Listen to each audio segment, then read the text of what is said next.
Guys তোমাদেরকে আমি blood strike গেমে ডাবল স্নাইপার চালানোর ট্রিপস এন্ড ট্রিক্স আজকে শিখাবো এই ভিডিওতে। বলেন কি? তো আমি দুইটা স্নাইপার কোনো মতে পাইছি, তারপরে এই জায়গা দিয়ে আমার দুইটা এনিমিতে জ্বালাইতে আছে, আমি একটারে মারতে আছি কিন্তু লগে লগে আমারেও। তো হেই হোয়াটসঅ্যাপ গাইস, কেমন আছো সবাই? আশা করি সবাই ভালো আছো এবং আমি আল্লাহর রহমতে ভালো আছি। তো গাইস আজকে তোমাদেরকে আমি বিয়ার র্যাঙ্কে ডাবল স্নাইপার চালানোর টিপস এন্ড ট্রিক্স এই ভিডিওতে সব দেখাবো। সম্পূর্ণ ভিডিও দেখবা, স্কিপ করবা না মোটেও। ঠিক আছে। আমরা ম্যাচ স্টার্ট দেওয়ার সাথে সাথেই আমাদের ম্যাচে নিয়ে আসছে, আর এই জায়গায় আমার সবচেয়ে বেশি র্যাঙ্ক বেশি, সেজন্য আমি টপ অনে আছি। তো আমাদের স্নাইপার দিয়ে ম্যাচ খেলতে হলে সবার আগে এই যে একটা পাইয়াও গেছি, তো এরকম বাক্সগুলো খোলা লাগবে, তাহলেই আমরা স্নাইপার পাবো। তো এই জায়গা দিয়ে একটা পাইলাম, আর দেখি এই জায়গায় কোনো জায়গায় পাইটাই নাকি। এই দরজাটা খোলার পর তারপরে এই একটা, তারপরে এই জায়গাটা আমরা স্নাইপার পাইছি। তো আমরা এই জায়গা দিয়ে স্নাইপার পাওয়ার পর তারপরে দেখি আমাদের পাশে এনিমিও আছে। তো একটা প্রবাদ আছে না, মেঘনা চাইতেই জলে। আমার অবস্থা এখন বর্তমানে এরকমই হয়েছে, কারণ আমরা স্নাইপারও পাইছি, তার সাথে সাথে এনিমিও পাইয়ে গেছি। তো আমি ঘরে ওঠার পর দেখি এই এনিমি হিসেবে কি করতে আছে, তারপরে আমি স্নাইপার দিয়ে একটা টাচ লাগাই কিন্তু মরে না, আর একটা টাচ গায়ে লাগে না, তারপরে একটা লাগাই, দুইটা, তিনটা, চারটা, তারপরে ডাউন হয়েছে লাস্টে। তারপরে আমি এনিমিটারে কনফার্ম দিমু। আর আমার এই গেমের ভিতরে সব থেকে বেশি ইন্টারেস্টিং এবং মারাত্মক লাগে যখন এনিমিগুলারে কনফার্ম করে। এই জায়গায় আমি কিল কনফার্ম করে তারপরে এই জায়গায় আইসা তার উপরে দেখি আরেকটা এনিমি মনে হয়, তারপরে এই একটা এনিমি দেখি ওরে আমি স্নাইপার দিয়ে একটা, দুইটা, 3 নাম্বার টাচ, তাও মরে না, 4 number touch, 5 number touch, 6 number touch. মানে আমি গাইস যেই কটা টাচই লাগাই একটা টাচও গায়ে লাগবে না এনিমির, মানে 10টা মারলে 2টা ঠিক মতো গায়ে লাগবে।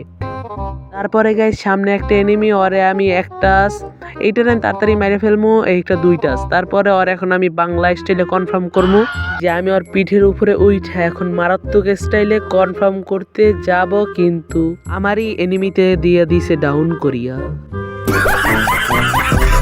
তো দুঃখ কেন্ত মন নিয়ে আবারও ল্যান্ডিং করলাম আমরা আমাদের সেই মারাত্মক জায়গায়, কারণ আমার স্নাইপার তো আনা লাগবে, আর না হলে তো আমার কোনো ইউনিক টিপস অ্যান্ড ট্রিক্স হবে না তোমাদের স্নাইপারের জন্য। ও আমার আসমানে বসে আমার কিলটা কনফার্ম হয়েছে। তো আমরা বলতে বলতে প্রায় আইসাই পড়ছি, কিন্তু আসার সাথে সাথে এনিমিতে এত চালাক গাইস আমারে অর্ধেক ড্যামেজ দিয়ে দেয়। এই জায়গা দিয়ে আমরা ব্যান্টিস পেঁচাইতে যাইতে আসি, কারণ আমার স্নাইপার টানা লাগবে। তার ভিতরে একটা গাড়ি নিয়ে আসছে, কিন্তু ভাই আমার স্নাইপারটা কোনো, ওরে আল্লাহ ওয়াকি গাইস, কুকুরের মতো গাইস 3-4টা পিসের লাগছে। ভাই এই স্যার ভাই আমার স্নাইপার লাগবে না ভাই, জানটা দে ভাই, জানটা দে ভাই, স্নাইপার লাগবে না, আমার স্নাইপার লাগবে না, একটু মেরিটা তাড়াতাড়ি। তোমাদেরকে গাইস আমি কি আর টিপস এন্ড ট্রিক্স শিখাবো স্নাইপার চালানোর জন্য? আমাকেই তো নিজেরই সার্ভাইভ করার টিপস এন্ড ট্রিক্স শিখানো লাগবে। এই জায়গা দিয়ে আমি দুঃখ প্রকাশ করতে করতে যাইতে আসি, তার ভিতরে দেখি ওই একটা এনিমি, ওকে আমি এই যে গান দিয়ে মেরেই দিছি, একেবারে ক্লিয়ার করি।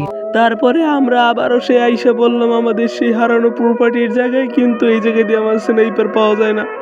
এই জন্য এই জায়গার দেওয়ালে পোস্টার লাগানো উচিত, কারণ আমার স্নাইপার, ও এটা কি দেয়, এর একটা মার, এ তো মানে নেট নাই সম্ভবত, তা ক্লিয়ার হয়ে গেছে, ভালোই হয়েছে। আমার আর কিলের সংখ্যা বাড়তে আছে। ভাই একটা স্নাইপার দে, আর টিপস এন্ড ট্রিক্স তো হবে না, স্নাইপার লাগিবে। দেখি সামনের লুট বক্স আছে নাকি, লুট বক্স একটা স্নাইপার নাই। কপাল গাই, সব হচ্ছে আমার কপালের দোষ। মানে কপালটা যেইকালে ভালো থাকে সেইকালে এত ভালো থাকে, আর যেইকালে খারাপ থাকে সব সময় খারাপ চায়। খারাপের কথা লইছি, লগে লগে আমার এনিমিতে কয় আসসালামু আলাইকুম। তারপরে আবার 1 ঘন্টা বসার পর আমরা রিভিভ পাইছি, তার ভিতরে আমরা এই একটা ডান্ডাগান পাই গেছি, আর সামনে ও ভাগ্যটা ভালো মনে হয় স্নাইপার এটা পাইছি। এই জায়গায় আর স্নাইপার আমাদের দেয় নাই, এই জায়গায় আমাদের একটা স্নাইপার দিয়েছে, দেখি আরো স্নাইপার এখন কোন জায়গায় পাওয়া যায় কিনা। তো এই জায়গা দিয়ে আমাদের আরেকটা স্নাইপার দিয়েছে, ধন্যবাদ। তো এখন তোমাদেরকে আমি দেখাবো ডাবল স্নাইপার দিয়ে কিভাবে পুরো 4টা এনিমিকে খাইয়ে দেওয়া যায়। তো আমি এই জায়গায় লাভ দিয়েছি, তারপরে আমার স্নাইপারটা একটু লোড করে নিই। তার ভিতরে দেখো গাইস আমার 2টা প্লেয়ার জ্বালাইতে আছে, তো এদেরকে এরকম একটা কিছু না, ওটা কিছু না। তো আমরা আবার রিভিভ পেয়েছি, তারপরে আমাদের আবার স্নাইপার 2টা নিয়ে যাব। এই একটা বিসমিল্লাহ স্নাইপার আর দ্বিতীয় স্নাইপারটা পাইসা গেছি। তো এখন এই স্নাইপার 2টা নিয়ে জোনে ঢুকতে পারলে হয় কোনোভাবে, তাড়াতাড়ি আমাদের ব্যান্টিসটা হোক, আর নাইলে গাইস আমরা জোনে তো মনে হয় ঢুকতে পারবো না। ভাই জোনে একটু করে ঢুকা ভাই, টিপস এন্ড ট্রিক্স ভাই, আমার ম্যাচটা বুঝে নেওয়া লাগবে ভাই, জোনে ঢুক ভাই। তো অনেক কান্দাকাটি পর গাইস আমরা কোনোভাবে জোনে ল্যান্ডিং করেছি। তো আমরা ব্যান্ডেজ পেঁচাইতে পেঁচাইতে যাইতে আছি সামনের দিকে, যদি এনিমি পাই তাহলে তো খুবই ভালো হবে। তো সামনে আসার পরে কোনো এনিমি দেখা হচ্ছে না, তো আমরা সেজন্য একটা মানে সামনের যে বস্তির মতো যে জায়গাগুলো আছে সেই জায়গায় যাইমো, তারপরে দেখবো এনিমি ওই যে সামনে ফাইট চলতে আছে মনে হয় সম্ভবত। ওই একটা এনিমি আর একটা শট লাগায় 100, তারপর আমার ফোন হাতেই পড়ছে, ওই আরেকটা শট, এই ডাউন। কিরে আমি ডাউন ওই কোন জায়গা দিয়া? তো গাইস আমরা আবার টপ 2 না টপ 3 হইছি।